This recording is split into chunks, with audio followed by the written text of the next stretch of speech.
So this is my wife's 2011 Ford Escape XLT flex fuel 6-cylinder 3.0 engine, and she was driving home last night and the engine just cut out on her. She's doing about 20 miles an hour and just everything went dead. The emergency lights came on,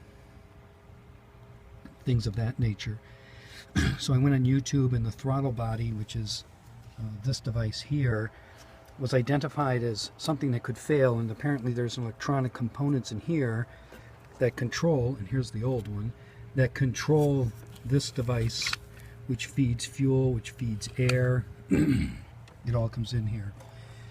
This unit cost me $150. If I could have gotten it on Amazon, it would have cost me $80. It takes about 20 minutes to replace that.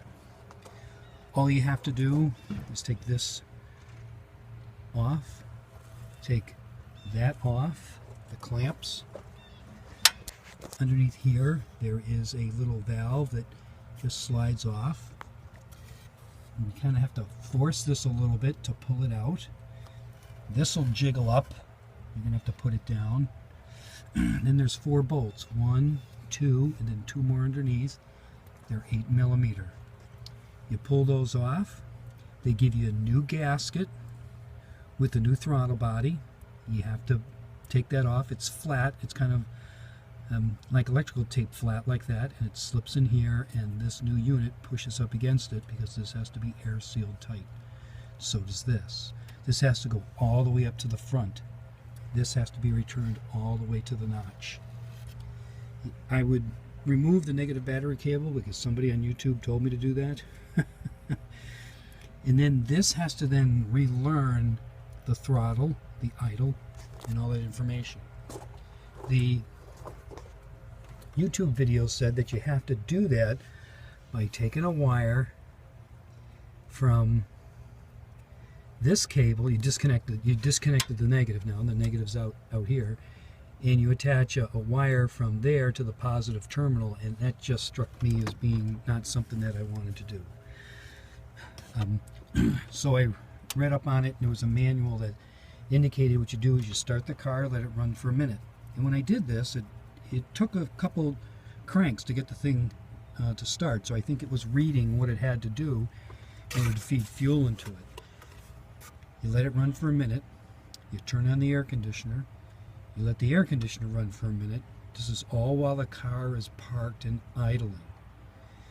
And then you drive the car for about 10 miles, and I've got to say that I think I felt a more pleasant drive. It always felt like before that it would be tough shifting, or the acceleration would go and then all of a sudden clunk when it got to the next gear. That doesn't happen anymore, and all this gunk and gook that gets in there, you know, that's got to be also in here.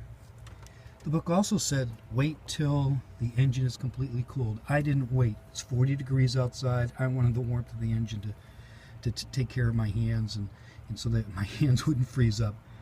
But it seemed to work out great. I think there's a better performance on the car. If you have the opportunity to change that as a preventative maintenance for $80 from Amazon, I suggest you do that. If I had known that this was a preventative maintenance item, I would have just replaced it, because boy, just to have it stop dead on you in the middle of the night on the side of the road and trying to limp the thing home, and it's just not worth it for the $80. So I would replace it. I have about 125,000 miles on this vehicle, and so I would guess that if you want to be safe, if you've got 100,000 or more, just replace it. It's cheap money.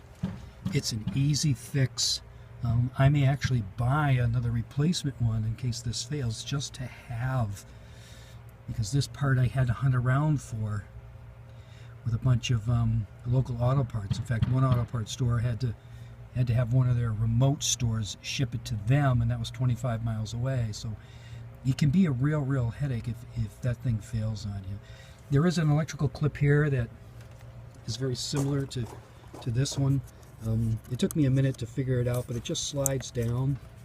It slides down this way, and then you can wiggle it out. And the same thing on this one. It just slides, and then you wiggle it out. This is the whole unit, though. It doesn't just come out here at the wires. You got to pull it out here. When I pulled this whole unit off and I pulled the throttle body off, that's when I removed this wire. But this one here was very easy. You just slide that out and it comes right off. So do yourself a favor, replace that throttle body if you got more than 100,000 miles on your vehicle, and this seems to be consistent with most models of Ford Escapes, and probably some other models too. I think I read that the Ford Fusion also has a similar issue, and these things fail all the time. I'm reading about. If I had known about this beforehand, I would have replaced mine too. So there's the new one. Here's the old one, and you can see that it's just, you know, it's spent. So spend a little money and save yourself a huge headache, and you're not stuck by the side of the road. All right, good luck.